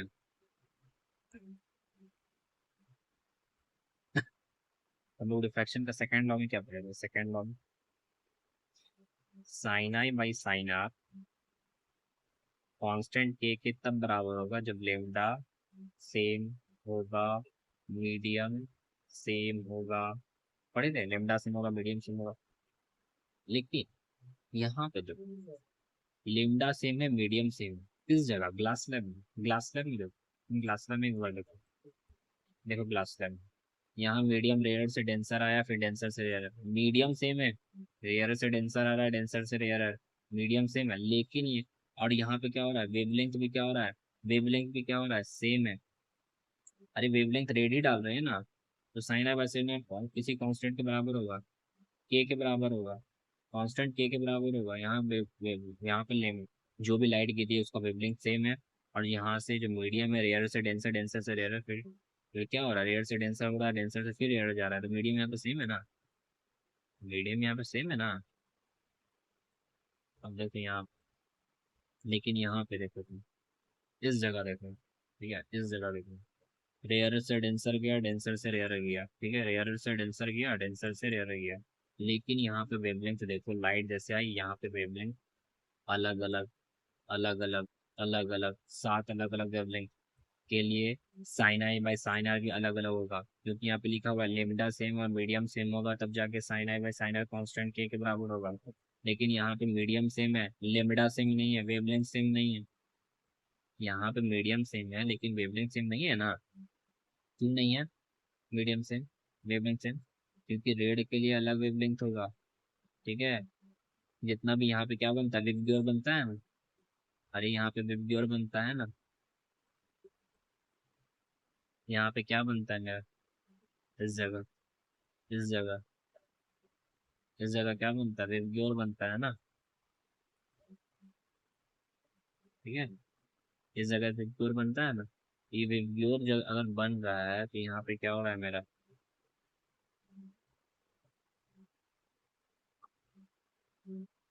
यहाँ विबग्योर मेरा बन रहा है, ठीक है। तो sine i by sine r क्या हो रहा है मेरा, कांस्टेंट के बराबर, लेकिन यहाँ पे वेवलेंथ तो अलग अलग है ना, मीडियम सेम है लेकिन वेवलेंथ अलग अलग है। तो ये अलग अलग वेवलेंथ का अलग अलग कांस्टेंट के बराबर आएगा के, जैसे मतलब रेड के लिए वेवलेंथ के है तो वॉयलेट के लिए वेवलेंथ क्या हो जाएगा, सी हो जाएगा, किसी अलग कांस्टेंट के बराबर हो जाएगा, है ना। वॉयलेट है तो ये इसके लिए किसी अलग कांस्टेंट के बराबर हो जाएगा। और ब्लू है, ठीक है, तो वो अलग कांस्टेंट के बराबर हो जाएगा। समझ में आ रहा है हम क्या बोल रहे हैं, नहीं समझ में आ रहा है, देखो, रेड के लिए sine i by sine r किसी कांस्टेंट के बराबर है, वॉयलेट के लिए sine i by sine r जो होगा वो किसी सी के बराबर हो जाएगा। ये बताना चाह रहे हैं, समझ में आया। यहाँ lambda same, medium same glass slab में ठीक था, लेकिन इस जगह लेमडा सेम, इस जगह लेमडा सेम नहीं है, जिसके कारण कांस्टेंट भी अलग अलग होगा, कांस्टेंट अलग होगा, डिफरेंट आएगा, अलग आएगा, कांस्टेंट क्या आएगा, अलग आएगा। समझ में आया, कांस्टेंट क्या आएगा, अलग आएगा। अब नीचे आते हैं, ये क्या है? Einstein Isaac Newton was the first to use glass plates to obtain a spectrum of light. Isaac Newton ने क्या किया था? पहला साइंटिस्ट है जिसने ग्लास प्लेट यूज किया था स्पेक्ट्रम सनलाइट को का स्पेक्ट्रम बनाने के लिए। सनलाइट का स्पेक्ट्रम ऑब्टेन करने के लिए ग्लास प्लेट यूज किया था। कौन? Isaac Newton. Use similar prism to split colour of spectrum of white light. उसने क्या किया था? सिमिलर प्रिज्म यूज किया था और वो क्या किया था? स्प्लिट किया था लाइट को, ठीक है, व्हाइट लाइट को, ठीक है, व्हाइट लाइट के स्पेक्ट्रम के कलर को स्प्लिट किया था, ठीक है। देखो उसमें क्या किया था ना, जो व्हाइट लाइट का स्पेक्ट्रम जो बना था, विवग्योर जो बना था, 7 अलग अलग कलर जो बना था स्क्रीन में, व्हाइट लाइट के जो 7 अलग अलग कलर, उसको स्प्लिट करने के लिए एक सिमिलर ट्रेन वो रखा। लेकिन he could not get any more colour, उसने कोई भी अलग कलर नहीं पाया। Then he placed identical prism in an inverted position with respect to first.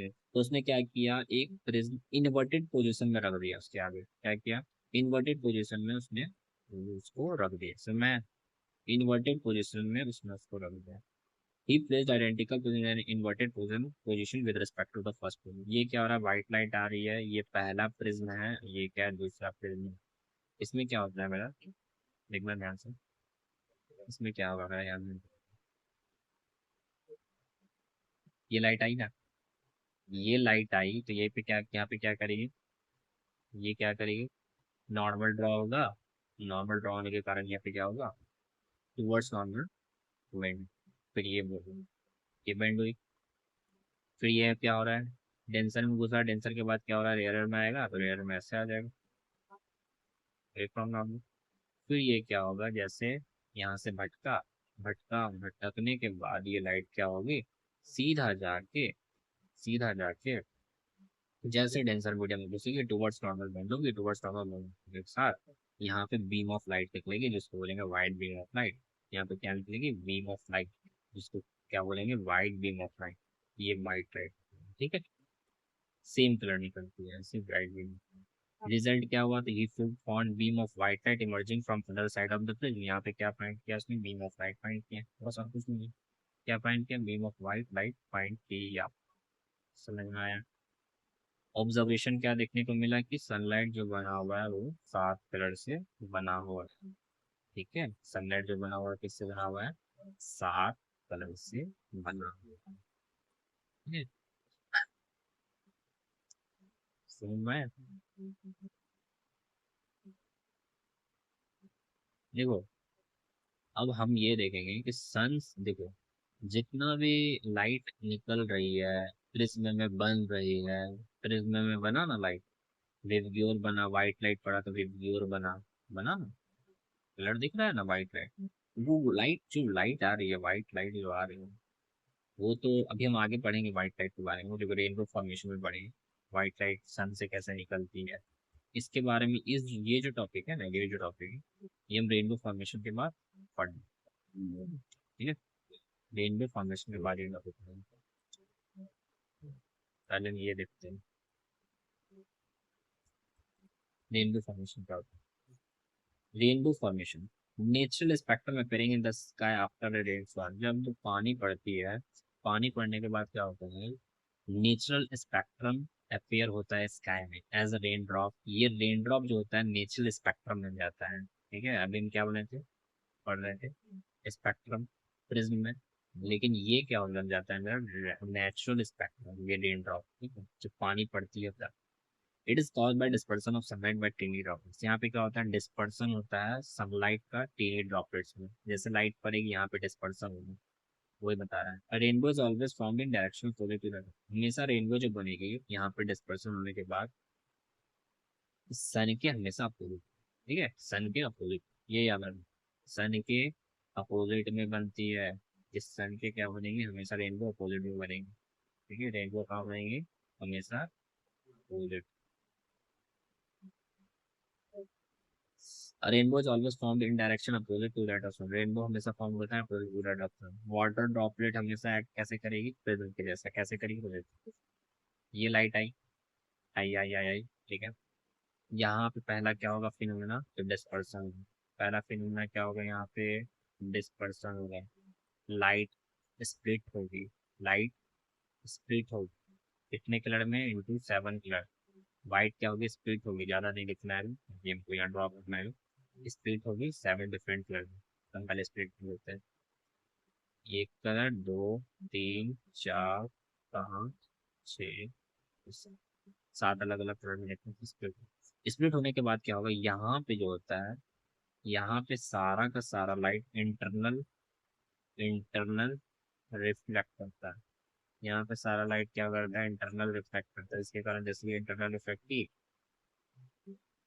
ये इंटरनल इफेक्ट की, इंटरनल रिफ्लेक्ट करने के बाद यहाँ पे क्या होता है, क्योंकि ये कैसा मीडियम है, डेंसर, और ये कैसा है, रेयर। तो डेंसर से लाइट रेयर बाहर आएगी तो क्या होगी, अवे फ्रॉम नॉर्मल तो होगी ना, अवे फ्रॉम नॉर्मल तो होगी ना। ये क्या होता है, अवे फ्रॉम नॉर्मल, यहाँ से लाइट निकलती है। यहाँ पर होता क्या है, इस जगह क्या होता है मेरा, रिफ्रैक्शन। इस जगह क्या होता है मेरा, रिफ्रैक्शन। ठीक है। जब यहाँ आँख, यहाँ आइज बनाएंगे हम लोग, तो सारा का सारा लाइट इस आइज में पड़ेगा।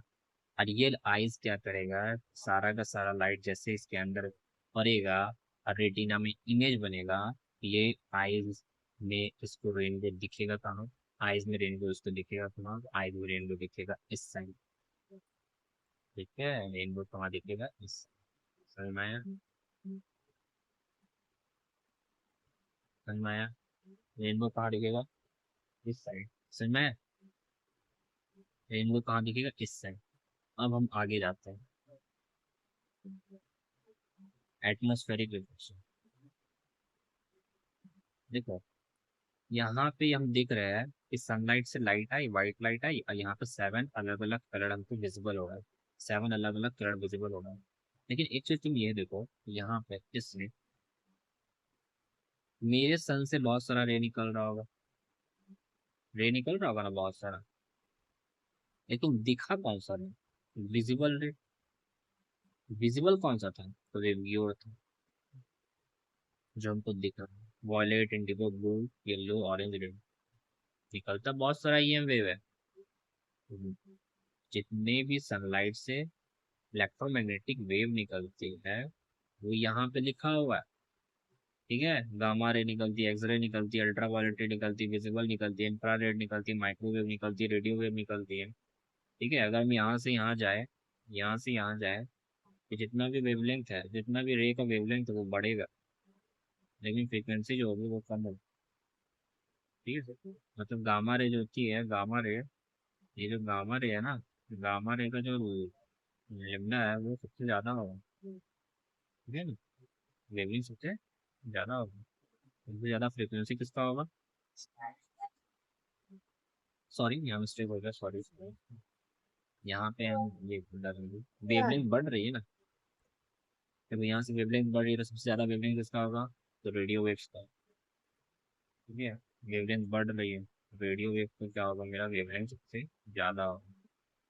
ठीक है, सबसे ज्यादा फ्रिक्वेंसी किसका होगा, तो फ्रिक्वेंसी किसका होगा, गामा। फ्रिक्वेंसी सबसे ज्यादा किसका होगा, गामा। समझ में? अब देखो हमको दिखता कौन सा पार्ट है, देखो इलेक्ट्रोमैग्नेटिक वेव सनलाइट से जितना भी लेट है उनको दिखती नहीं है। इलेक्ट्रोमैग्नेटिक वेव जो निकलती है सन से वो सब दिखती नहीं है, एक दिखती है, वो है विजिबल। तो क्या है मेरा, विजिबल। और विजिबल कौन क्या दिखाता है, तो विजिबल दिखाता है।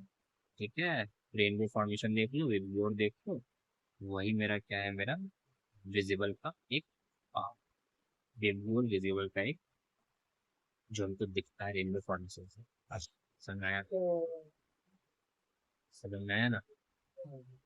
और आगे एटमॉस्फेरिक रिफ्लेक्शन क्या होगा, reflection of light by earth atmosphere on space. Earth के एटमॉस्फेयर के कारण जो लाइट का रिफ्लेक्शन होता है उसको स्मॉल स्केल में उसको बोलते हैं एटमॉस्फेरिक रिफ्लेक्शन। अर्थ के एटमॉस्फेयर के कारण लाइट का रिफ्लेक्शन अगर हो रहा है ऑन स्मॉल स्केल, उसको क्या बोलेंगे, एटमॉस्फेरिक रिफ्लेक्शन। अर्थ एटमॉस्फेयर के कारण, देखो अर्थ एटमॉस्फेयर के बारे में बात हो रही है। ठीक है, अर्थ एटमॉस्फेयर के बारे में बात कर रहे हैं यहाँ।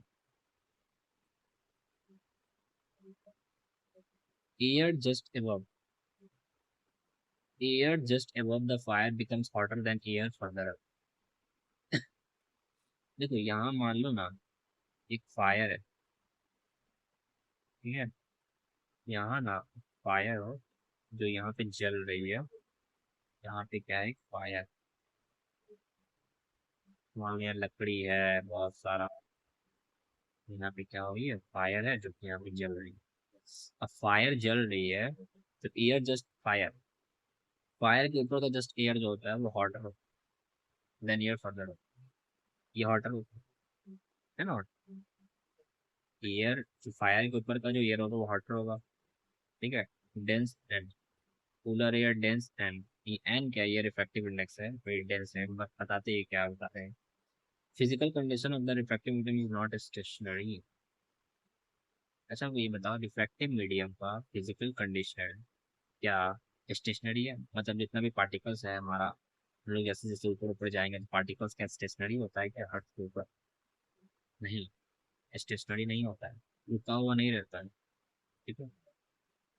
मैं, अब हम ये देखेंगे जैसे जैसे हम लोग ऊपर जाएंगे ना, जैसे जैसे हम लोग ऊपर जाएंगे ना, रिफ्रैक्टिव इंडेक्स क्या होगा, कम रहेगा। जैसे जैसे हम लोग ऊपर जाएंगे रिफ्रैक्टिव इंडेक्स, मतलब ये है कि ये डेंस ज्यादा हो। वाटर एयर के ऊपर में, मतलब जैसे ये गरम गरम हवा है, गरम गरम हवा, ठीक है, एयर जस्ट फायर, वो हॉट है, हॉट है तो डेंस ज्यादा है, डेंस ज्यादा है तो रिफ्रैक्टिव इंडेक्स क्या होगा, वो ज्यादा होगा। फिर पूरे उसके ऊपर जाएंगे तो डेंस क्या होगा, कम होगा, मतलब रिफ्रैक्टिव इंडेक्स कम होगा। समझ में आया? समझ में आया? कम होगा। apparent position of the object, apparent position of the object seen from water area, इसलिए जो होता है ये डेंस ज्यादा होने के कारण, रिफ्रैक्टिव इंडेक्स ज्यादा होने के कारण क्या होता है मेरा इस मीडियम में, रिफ्रैक्टिव इंडेक्स ज्यादा होने के कारण, डेंस ज्यादा होने के कारण, वो भी apparent position of the object का from the hotter air fluctuate, hotter air के ऊपर जो होता है हम लोग की बना हुआ फ्लक्चुएट होते हुए दिखाई देते हैं, ठीक है। ठीक है। और रिफ्रैक्टिव मीडियम तो स्टेशनरी भी नहीं है, कंडीशन जो है रिफ्रैक्टिव मीडियम तो स्टेशनरी भी नहीं है ना, नहीं है ना। कैसे नहीं है, यहाँ पे हम देखते हैं। ये अगर नहीं समझ में आ रहा है देखो, ये मान लो यहाँ पे दिख रहा है ना, यहाँ पे देखो, ये मान लो यहाँ पे तारा है, क्या है मेरा, तारा है, ये क्या है मेरा, तारा है। यहाँ से क्या आ रही है, लाइट, यहाँ पे एक आग लड़का है खड़ा हुआ, यहाँ से लाइट आ रही है, आ रही है, आ रही है, आ रही है, आ रही है, इसका आँख में पड़ा। जब पड़ा तो यहाँ पे क्या हो गई, लाइट बेंड हो गई। क्यों ये बेंड, ये हम आगे समझेंगे, देखो कहीं आ रही है, ये लाइट हुई यहाँ पे बेंड हुई, बेंड हुई जैसे लाइट उसको, आँख में जैसे लाइट पड़ा तारा का तो तारा उसको यहाँ पे दिखता है, इसको बोलेंगे एपरेंट पोजीशन, इसको बोलेंगे एक्चुअल पोजीशन, इसको एपरेंट बोलेंगे, इसको एक्चुअल बोलेंगे।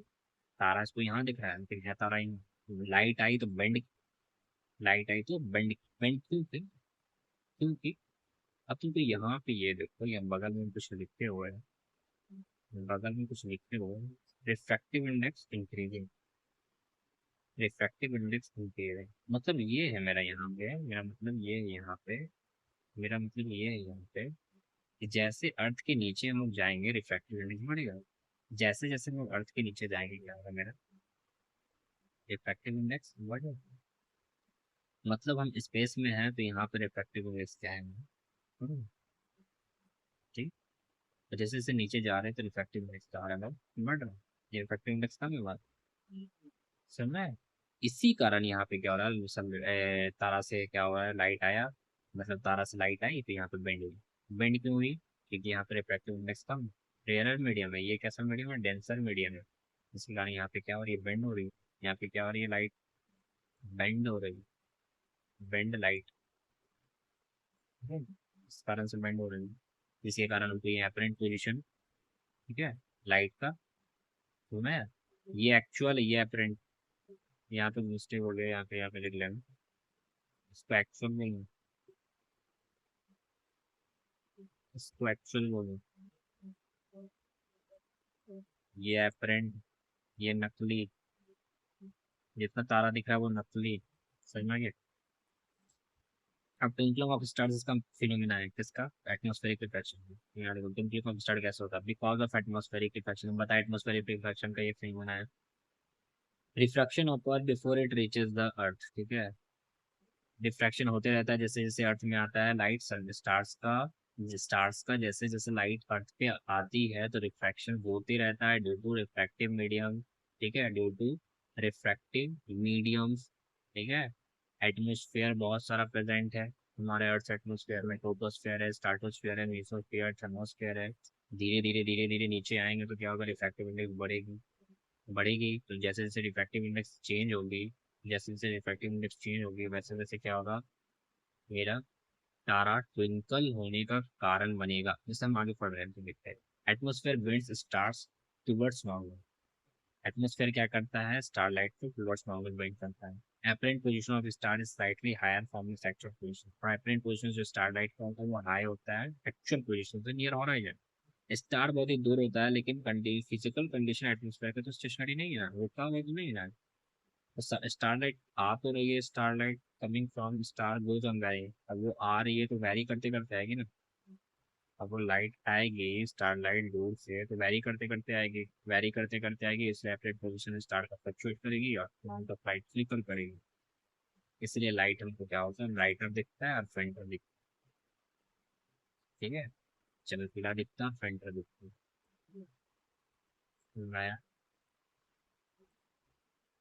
और यहाँ पे अच्छे समझेंगे।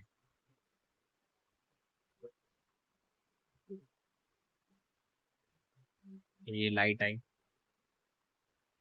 आई आई आई। अब यहाँ पे एक लड़का खड़ा हुआ है, तो ये लाइट आई तो ठीक है। ठीक है, ये लाइट आई ठीक है। जैसे आई यहाँ से लाइट, तो ये बेंड हुई।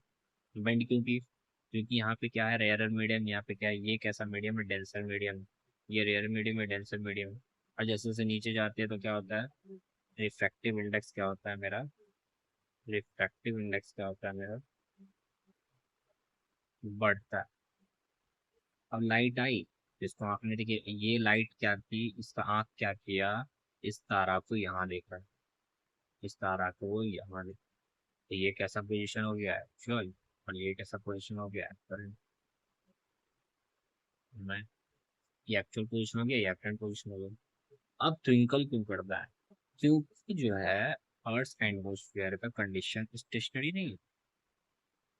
एटमोस्फेरिक कंडीशन, एटमोस्फेरिक कंडीशन अर्थ का स्टेशनरी नहीं, एटमोस्फेरिक कंडीशन स्टेशनरी नहीं है, रुका हुआ नहीं है।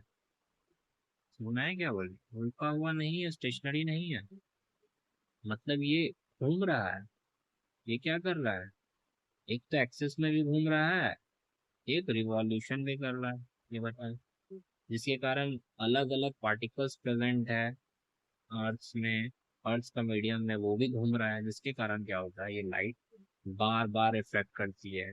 ये लाइट आएगी, घूमेगा अर्थ तो फिर रिफ्लेक्ट करेगी, फिर लाइट आएगी, फिर घूमेगा, फिर रिफ्लेक्ट करेगी, फिर ये यहाँ पे तारा बनाएगी, फिर लाइट आएगा, फिर घूमेगी, फिर यहाँ पे एक तारा बनाएगी, जिसके कारण क्या होता है, लाइट क्या होती है, फ्लक्चुएट।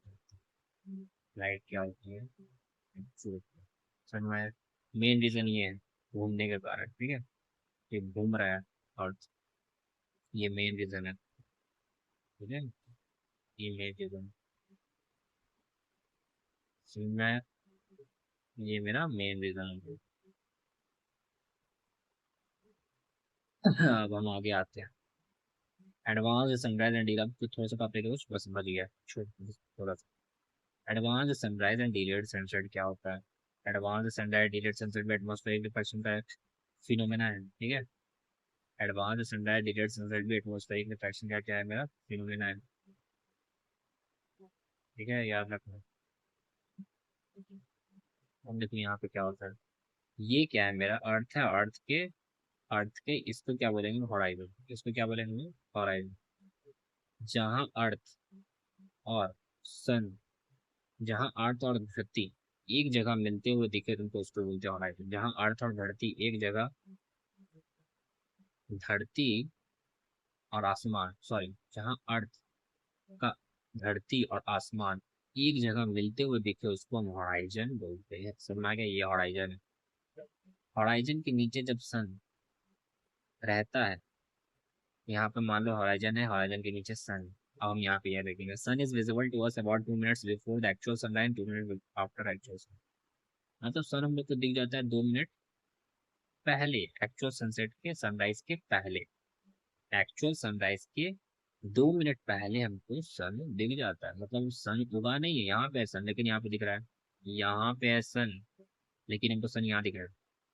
एक्चुअल सनराइज हुआ नहीं है, लेकिन हमको सन यहाँ पे है, लेकिन हमको सन यहाँ दिख रहा है। कैसे दिख रहा है? ये सन है ना, एक्चुअल सन है, वहां से लाइट आ रही है, इस बंदे को पड़ रही है, जैसे लाइट आई, ये एक्चुअल है। ये नीचे अभी ये सनराइज, ये उगा नहीं है, लेकिन हमको दिख रहा है 2 मिनट पहले। उगा नहीं है, लेकिन 2 मिनट पहले दिखा है कि यहाँ से लाइट आई, आई आई आई, तो यहाँ पे क्या है कि बेंड हो गई, क्योंकि due to atmospheric reflection, rare and medium, denser medium. यहाँ पे क्या हुई, रिफ्लेक्ट होने के कारण ये लाइट सारा का सारा, सारा का सारा, सारा का सारा ये पे जाके क्या हुई, मुझे दिख रही है। सारा का सारा लाइट हमको थोड़ा दिख रही है, यहाँ दिख रही है, जैसे यहाँ का हाथ में पड़ा और सीधा यहाँ पे, इसलिए 2 मिनट पहले हमको लाइट दिखी। और टाइम डिफरेंस जो होता है इन दोनों के बीच का, वो 2 मिनट का। टाइम डिफरेंस कितना का होता है? 2 मिनट। याद रखो, टाइम डिफरेंस 2 मिनट का होता है। और apparent flattening of suns at sunrise and sunset due to atmospheric pressure, ये सन चपटा, जब सनराइज सनसेट होगा ना, तो देखना तो सन जो है ना थोड़ा चपटा दिखेगा। तो जो चपटा दिख रहा है, वो उसका कारण क्या है? Due to atmospheric, atmospheric reflection के कारण फ्लैटनिंग दिखता है। ठीक है, फ्लैटनिंग जो दिखता है सन, जब सनराइज सनसेट होता है, तो वो ड्यू टू किसके कारण होता है? किसके कारण? किसके कारण होता है? एटमॉस्फेरिक रिफ्लेक्शन के कारण। ठीक है, समझ में आएगा? हम आगे जाते हैं। अब spectrum scattering of light, scattering of light, scattering of light क्या होता है? लाइट का क्या होगा? हम अच्छे से बताएंगे। स्कैटर होगा, लाइट का क्या होगा? स्कैटर होगा। ठीक है, अलग अलग डायरेक्शन में स्कैटर होगा। ठीक है, लाइट अलग अलग डायरेक्शन में जाना, लाइट का अलग अलग डायरेक्शन में जाना, उसको बोलते हैं स्कैटर। अब ये स्कैटर होगा कैसे? पहले स्कैटरिंग ऑफ लाइट का डेफिनेशन जान लेते हैं क्या होता है। ठीक है, पहले स्कैटरिंग ऑफ लाइट का डेफिनेशन जान लेते हैं क्या होता है। ठीक है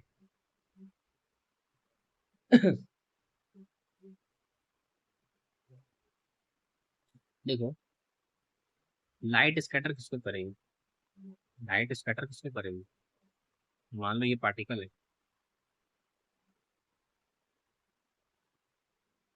इसको स्कैटर तब करेगी ना, तो जब इसका जो वेवलेंथ है वो इससे हल्का सा साइज में बड़ा हो।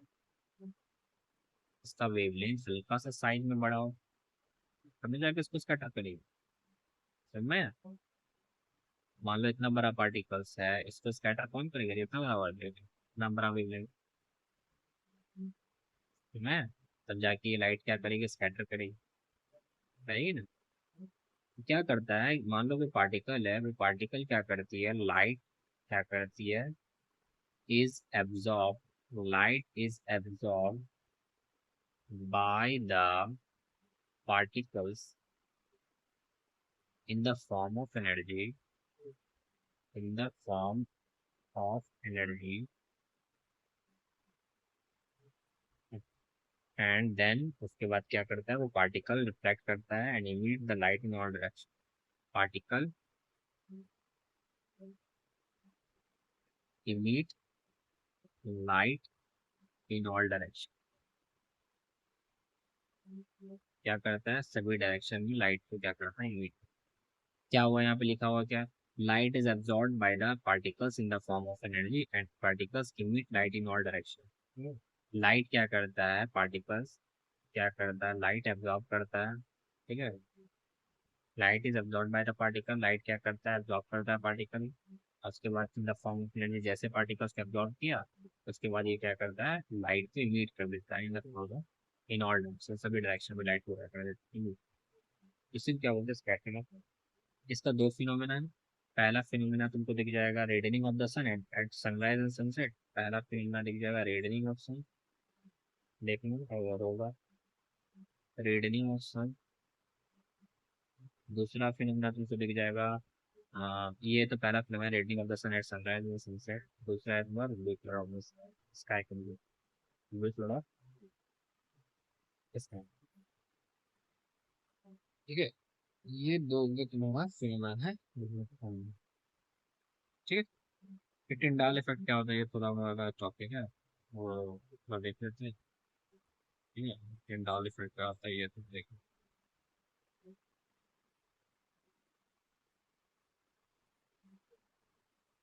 व्हाट इज टिंडाल इफेक्ट, ये तो देखो।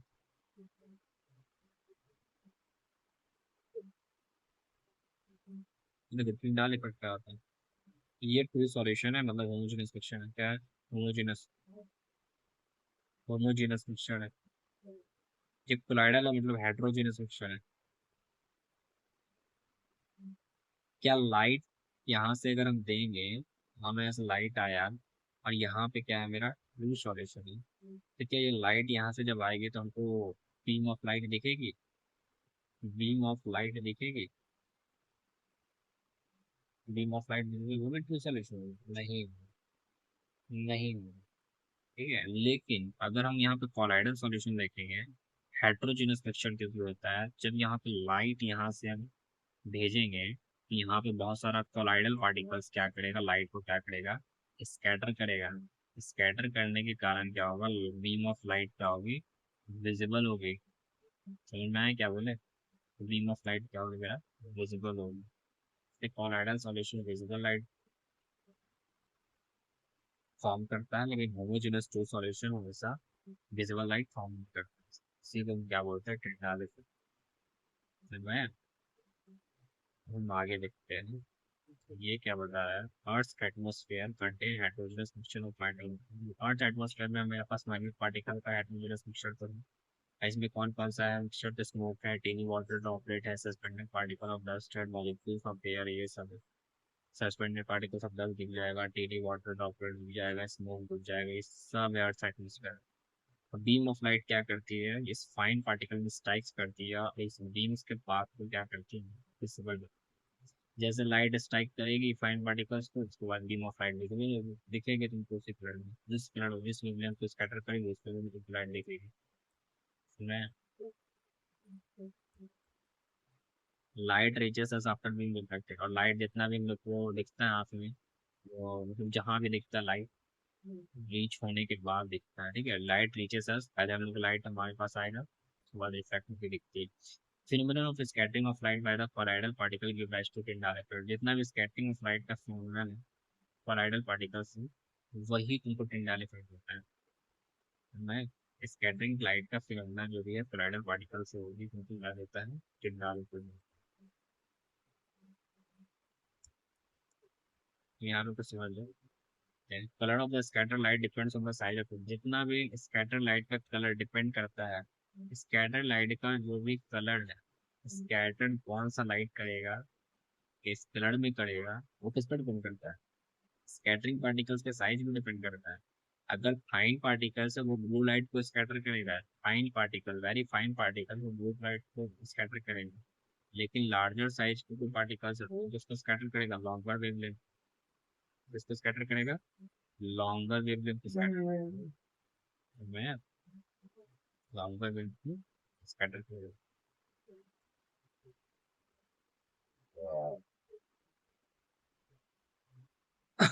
अगर स्कैटरिंग पार्टिकल्स का साइज बहुत ही ज्यादा बड़ा हो, लार्ज इनफ हो, तो स्कैटर करेगा वाइट में। स्कैटर लाइट जो देखो दिखेगा वो वाइट लाइट में दिखेगा, स्कैटर लाइट जो दिखेगी वो कैसे दिखेगी, वाइट लाइट में। आगे जाते हैं।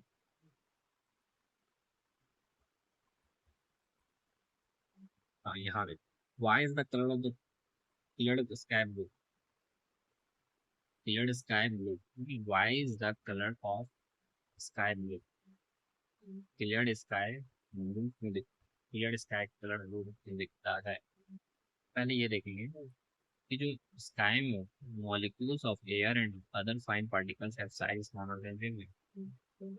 मेरा एयर में मॉलिक्यूल्स और अदर फाइन पार्टिकल्स प्रेजेंट होता है, और उस पहले बता चुके थे उसका साइज क्या होना चाहिए, वेवलेंथ से कम होना चाहिए, तभी जाके स्कैटर होगा। यहाँ ये देखो, ध्यान से देखो, यहाँ पे एक चीज देखो, ये मान लो क्या है मेरा पार्टिकल्स है, इस पार्टिकल्स को स्कैटर करने के लिए इसका जो लेमडा होगा इससे कम होना चाहिए, सॉरी, वेवलेंथ जो होगा वो ज्यादा होना चाहिए।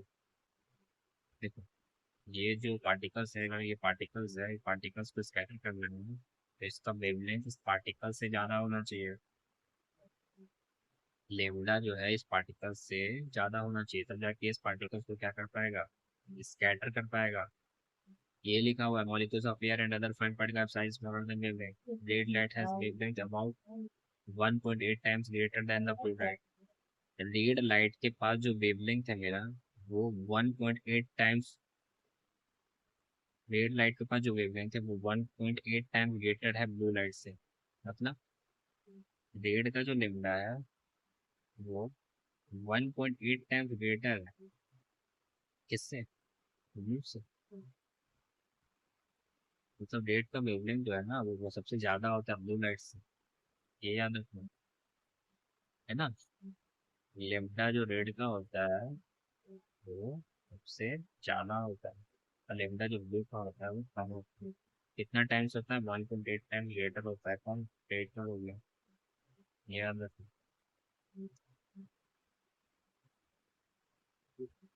Scattering light of shorter wavelength at the blue red, जितना भी शॉर्टर वेवलेंथ का लाइट, जितना भी शॉर्टर वेवलेंथ वाला है, ठीक है, शॉर्टर वेवलेंथ वाला है, वो क्या होगा, स्कैटर होगा ब्लू में। तो जितना भी लॉन्गर वेवलेंथ वाला है वो स्कैटर होगा रेड एंड में, जैसे रेड, रेड एंड में, शॉर्टर वेवलेंथ ब्लू में।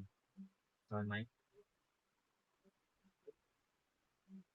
When sunlight passes through the atmosphere, the fine particles in air scatter the blue color shorter wavelength movement strongly than red. जब sunlight पास होती है atmosphere से, तो जितना भी फाइन पार्टिकल्स इस एयर में है वो स्कैटर करता है blue colour, blue colour shorter wavelength mode stronger है, जितना भी शॉर्टर वेवलेंथ है वो स्कैटर कर देता है, लॉन्गर वेवलेंथ से एयर में शॉर्टर वेवलेंथ को स्कैटर कर देता है। जब सनलाइट पास होती है एटमोसफियर से तो फाइन पार्टिकल प्रेजेंट एयर में उसको स्कैटर कर देता है, जिसके कारण स्कैटरिंग ब्लू लाइट को हमारा आँख में पड़ता है। इसी कारण क्या होता है, स्कैटर्ड ब्लू लाइट आँख में पड़ता है, आँख में पड़ने के कारण हमको अर्थ में, आँख में पड़ने के कारण अर्थ में पास क्या है, एटमोसफेयर नहीं है, आँख में पड़ता है ना, स्कैटर ब्लू लाइट ही तो हमारा आँख में पड़ता है तो दिखता है कि स्काई में। अब नहीं, if the earth had no atmosphere, अगर अर्थ के पास एटमोसफेयर नहीं है तो there would not have been any scattering, वहाँ पे कोई भी स्कैटरिंग नहीं होगा, स्काई। इसलिए हम लोग जब स्पेस से देखते हैं, स्पेस जैसे ऊपर जाते हैं स्पेस से देखते हैं तो हमको क्या दिखता है, डार्क स्काई, क्या दिखता है, डार्क, वो दिखता है वहाँ scatter. They would not have any scattering, भी वहाँ पे स्कैटरिंग नहीं होता है। और वहाँ पे एटमोसफेयर, जहाँ एटमोसफेयर नहीं वहाँ स्कैटरिंग नहीं, और जहाँ स्कैटरिंग नहीं वहाँ पे स्कैटरिंग दिखेगा नहीं, कोई कलर दिखेगा नहीं। हमारा अर्थ में एटमोसफेयर है इसलिए घास भी दिखता है, हरा दिखता है, फूल भी दिखता है तो पीला दिखता है, बहुत ही चीज ब्राइट दिखता है, बहुत ही चीज ग्लो करता है, जिसके कारण तो एटमोसफेयर के स्कैटरिंग के कारण। डू यू नो व्हाई में देख लेते हैं, danger signal lights are red in colour, red is least scattered by fog और smoke, so it can be seen in the same color distance. Danger signal light जो होता है, red जो होता है डेंजर सिग्नल लाइट्स, तो red colour में क्यों है? क्योंकि वो कम से कम स्कैटर होती है, वो कम से कम स्कैटर होती है, लोकल वेवलेंथ, फॉग और स्मोक से वो कम से कम स्कैटर होती है, और उसको सेम कलर में, सेम डिस्टेंस में, अलग अलग डिस्टेंस में, सेम डिस्टेंस में देखा बस, सेम कलर में, ठीक है, बेटर डिस्टेंस में, सेम डिस्टेंस में, सेम कलर में को देखने से वो स्कैटर नहीं होगी जितनी भी दूर, क्योंकि लॉन्गर वेवलेंथ में क्या होती है, स्कैटर होती है। डेंजर सिग्नल लाइट्स को इसलिए दिया जाता है क्योंकि वो लीस्ट स्कैटर होती है, मेनली ये रीजन है, लीस्ट स्कैटर्ड होती है। जब वो स्कैटर्ड हो जाता है तो उनको दिखता नहीं ना, इसलिए यहाँ पे सिग्नल में रेड लगाया जाता है, रेड से, क्योंकि दूर से भी उनको दिख जाए। थोड़ा सा वीडियो है, बस स्टेप खत्म नहीं होगा। Why is the sky plus red at sunrise sunset? Sunrise sunset के टाइम स्काई रेड क्यों दिखता है? क्या होता है, at the time of sunrise and sunset the sun is near horizon. Sun क्या होता है, सनसेट और सनसेट के टाइम सन क्या होता है, होराइजन के पास होता है, सन है ना होराइजन के पास, क्या बोलेंगे, होराइजन, इसको क्या बोलेंगे, होराइजन, इसको क्या बोलेंगे, इसको क्या बोलेंगे, horizon. Sunlight travel large distance in atmosphere, sunlight क्या करता है, ट्रैवल करता है लार्ज डिस्टेंस। सनलाइट का जो लाइट है वो लार्ज डिस्टेंस ट्रैवल, एटमोसफेयर में क्या करता है, large distance travel. Shorter wavelength scatter wave by the particle longer with each other. जितना भी लाइट यहाँ से व्हाइट लाइट आ रही है, जितना भी व्हाइट लाइट आ रही है, इस व्हाइट लाइट में शॉर्टर वेवलेंथ वाला जितना भी है वो पहले स्कैटर कर जाता है। क्या कर जाता है, पहले स्कैटर कर जाता है। शॉर्टर वेवलेंथ वाला जो है वो क्या होता है, पहले स्कैटर कर जाता है, पहले स्कैटर, सॉरी। और जिसके कारण जिसका वेवलेंथ ज्यादा है, उसका वेवलेंथ ज्यादा है, जैसे मैं रेड, जिसका वेवलेंथ ज्यादा है जैसे मैं रेड, हमको आँख में जाते दिख, नीचे ज्यादा आए, ठीक है। रेड हमको नीचे आए, रेड हमको दिख, समझ में आया क्या वो। शॉर्टर वेवलेंथ स्कैटर हो जाता है पहले, ठीक है। इसके कारण वेवलेंथ हमको हाई में जाके दिखता है, समझ में आया। अब लास्ट टॉपिक ये है, why do planets not twinkle. Planets twinkle क्यों नहीं करता, ये प्लैनेट्स ट्विंकल क्यों नहीं कर रहा है, इसलिए नहीं कर रहा है क्योंकि प्लैनेट बहुत ही क्लोज है अर्थ के, अर्थ के बहुत ही क्लोज है प्लैनेट। और प्लैनेट जो इमिट कर रहा है large number of cold sources of light, मतलब क्या है, इससे एक सोर्सेस ऑफ लाइट नहीं जो यहाँ निकल रहा है, इमिट कर रहा है large sources of light, large sources of light emit क्या कर रहा है, large sources of light emit क्या कर रहा है, large sources of light, large sources of light यहाँ से इमिट करने के कारण क्या होता है, जितना भी amount of light entering our I from individual coincide sources level, ये रेयर मीडियम में डेंसर मीडियम में लार्ज सोर्सेज ऑफ लाइट अगर आएगी तो क्या होगी, सभी का सभी लाइट क्या करेगी, यहाँ पर बेंड करेगी, सभी का सभी बेंड करने के कारण क्या होगी, सभी लाइट क्या होगी, नलीफाई होगी, सभी लाइट क्या होगी, नलीफाई होगी, या एवरेज आउटपुट जीरो हो जाएगी, कट पिट के एक हो जाएगा, जिसके कारण हमको प्लैनेट्स ट्विंकल होते हैं, नहीं दिख, ट्विंकल होते नहीं दिख, करना है, क्योंकि यहाँ से बहुत सारा पॉइंट सोर्सेस ऑफ लाइट निकल रही है, जिसके कारण यहाँ पे क्या होगा, लाइट बेंड होगी, लाइट बेंड होगी, रिफ्रैक्शन होगा, रिफ्रैक्शन होने के कारण सभी सभी लाइट नलिफाई हो जाएगी, कटपट के एक होंगे, जैसे कटपट के एक हो जाएगी तो लाइट क्या होगी, ट्विंकल होती है, मतलब प्लैनेट क्या होगा, ट्विंकल होते नहीं दिखेगा, समझ में आई। Thank you. हाँ हो सके तो वीडियो अच्छा लगे और चैनल को सब्सक्राइब करो। थैंक यू बच्चों, बाय बाय।